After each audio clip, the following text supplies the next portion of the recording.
Welcome to Sinful's Horror Stories. Tonight's video features true Let's Not Meet scary stories from Reddit. Sit back, relax, stay sinful. Story number 1. Okay, maybe this site didn't save my life, but it saved me from a situation that could have gone incredibly sour. I would first of all like to say that I'm writing this on a phone, so pardon the airs. I'm 23 and I live with my husband in a house we are making payments off for about a year now. He found this house through an old friend he went to school with, who had done lots of repairs on the place, and it wasn't expensive. To give a little background, the first 2 weeks of our initial move, his friend and his friend's brother had to live with us until their apartment was ready. They are both incredibly unsocial, and I don't think either knew how to be around a girl, despite being nearly twice my age. I will get more into that later. My husband works third shift every night, all night, so I'm home alone without internet or a phone, since my shitty job can barely help with bills. I've been reading this sub for a handful of months, and these motherfucking stories scare the hell out of me. I always make sure my windows and doors are locked, along with locking my bedroom door and keeping my husband's guns in convenient places. A few nights ago I was sleeping. Should also mention that I sleep with a sheet that connects to a fan beside my bed, so it creates a puff of cool air and makes me feel safe. In my bedroom that is up some stairs, probably at about 2 a.m, I wake up to a small boom from the main floor. It startled me, but we have 3 cats who sleep in the office room below me, and they often knock stuff over. I'm way too tired to get up to see what fell, so I just drift off to sleep. I don't hear another noise, but I do wake up and something feels wrong. You know that instant falcon punch to the gut kind of feeling. I turn my body to my side, and from my blue alarm clock light I saw a figure through the thin sheet in front of me. I've seen this before, kind of, but it's usually far off and it's just from my imagination. But this is standing right beside my bed, and I can see the shape just so perfectly. So I freeze. I literally have no fucking clue what to do. I start internally yelling at myself, how I didn't hear him open my door, and why I didn't lock my room. I'm so scared, and it's even worse underneath a dome of air. My husband has never come home early in the 4 years we've been together, and he certainly wouldn't just stand there. I guess it was adrenaline or something, because as soon as I remember, I shot up from my bed, ripping free from my bed and grabbing my husband's little gun that paranoid me put on the nightstand when I started reading your stories. I told him to get the fuck out, and before I could even point at him, he bolted from my house. I heard the door slam and I ran by the stairs. Next to my bed I saw a pillowcase that wasn't mine and a thick black flashlight. I just started bawling. After a while my 3 cats started to come up one by one and I started to calm down. I got dressed and calmly walked to the only neighbors I had ever spoken to, called the police. My husband came home nearly an hour later, was very sweet and helpful, despite how mad he was that I left the door unlocked. The police couldn't do much since there wasn't much to tell, but they took the pillowcase and flashlight and took prints. Yesterday my husband told me that his friend's brother, the 42-year-old we lived with for those 2 weeks, and would use the bathroom not only always with the door open, but when I would be in the shower, constantly masturbated in his room and the dining room, even though I was playing video games in the living room, and could obviously hear everything. Both he and his brothers were scared the cops would find out and get him in trouble. My husband was livid and ready to drive over to their apartments, but he gave me the choice that they gave him. Either tell the cops it was him, or not say anything, not press charges. We won't have to make any more payments on the house. We won't ever see their faces again. I just wanted to share, because I don't know what the fuck he was doing with the pillowcase and flashlight, but I wouldn't have gotten the guts to do anything had I not remembered there was a gun beside me. And the gun wouldn't have been there if your creepy stories hadn't made me pee myself all the time. Story number 2. Have you ever woken up in the middle of the night with an urge to look out the window? Well, one night, 10-year-old me did, and it resulted in a moment of nightmares. This took place in early 2000, so I didn't have a phone or I believe even a clock within view of my top bunk. One night I randomly woke up in the middle of the night, my head facing my window, laid there for a minute with not much thought other than this burning desire to look out the window. My room was on the second floor and faced a park that backed up to some woods. By far not a creepy view, but I've never been a fan of the woods or the dark.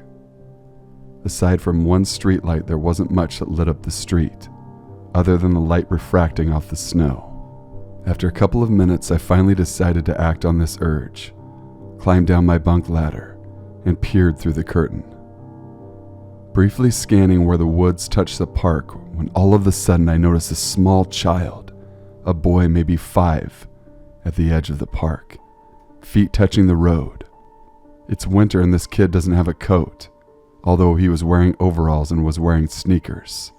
He was staring at the ground.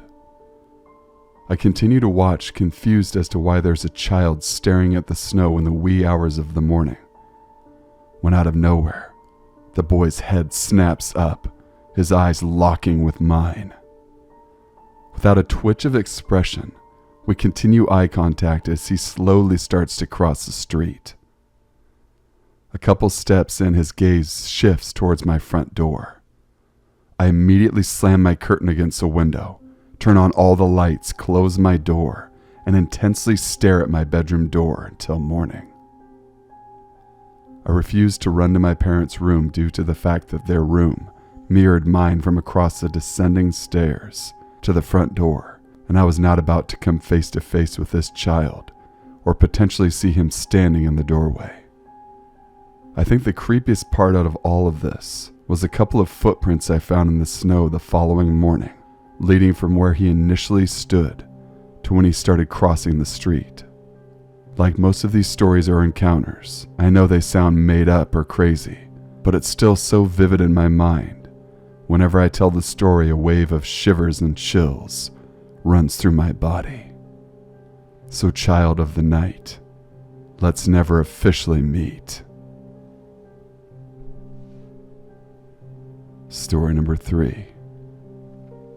So I have personally never been in a situation like this, and I hope it never happens again. My son and I had decided to go to our little in-town grocery store and buy stuff for dinner. This is something we do often. Well, this day we pull into the parking lot. I get my son out of the car and we go in for the 4 items we need. We were only in there for maybe 10 minutes or less. On our way out, I picked my son up and started walking to our car, and noticed that a huge white van was parked extremely close to the driver's side of my car. I don't know why, but the second I saw the van, my stomach dropped. So I tried not to let my nerves get to me as I walked up to the car. I mean, it didn't even look like the van was on, and from where I could see it, it didn't look like anyone was in it. But still, my only thought was better to be safe than sorry. I popped my trunk, threw my stuff in, and walked to the passenger side back door, put my son in first, and then I got in with him and started putting him in his car seat while keeping an eye on the van. Now that I was in my car, I could really look at the van. It had no back windows and the door handles looked to be broken off.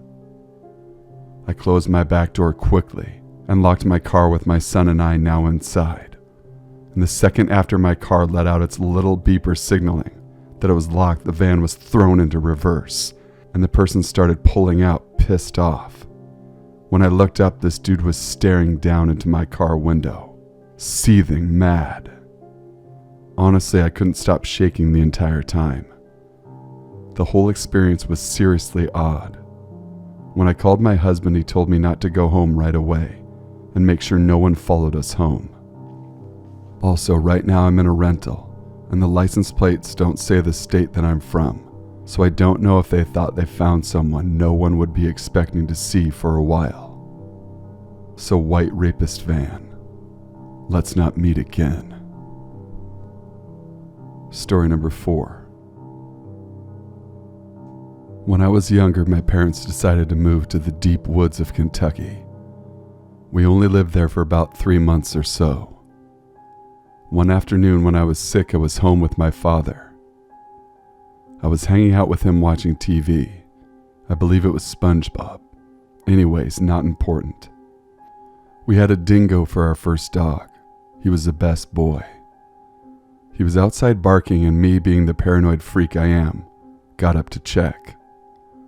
There was a person walking up my driveway with a machete and a ski mask on.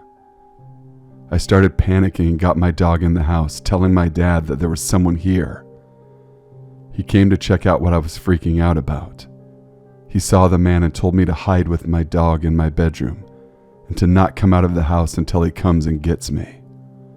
I did just as my father said and hid with my dog. In the 10 minutes of me hiding, my dog was standing ready to attack. Then I heard it. A gunshot. Then another few minutes passed, and my dad walked into my room and grabbed me while he was calling the police. My dad informed them what had happened. Later that day, I found out that he fired a warning shot because he didn't stop walking towards the house. The man stopped and ran into the woods. We've never seen him again. Story number 5. I was 14 years old and I was at a bus stop waiting for the bus that will drop me off in the area I lived in at the time. I just finished school and went to the bus stop. I was the first and only one in line at the bus stop when he appeared. This man decided to place himself as if he was first at the bus stop. I was annoyed because I was waiting first, but whatever. He looked like he'd give me trouble if I said anything to complain. So I just stood there. I had my headphones on and listened to music on my old Nokia. I kept realizing he was obsessively looking at his watch to check the time, which I thought was odd, because I know the bus was coming in at least 15 minutes. 5 seconds passed. Bam! He grabbed my arm so tight, started pulling me as if he wanted to take me somewhere. I started screaming loudly, tried pulling away. At the time I was quite small, and my arm was able to slip away. I started to run where the intersection was. I found a bar. Mind you that this bar is in Spain.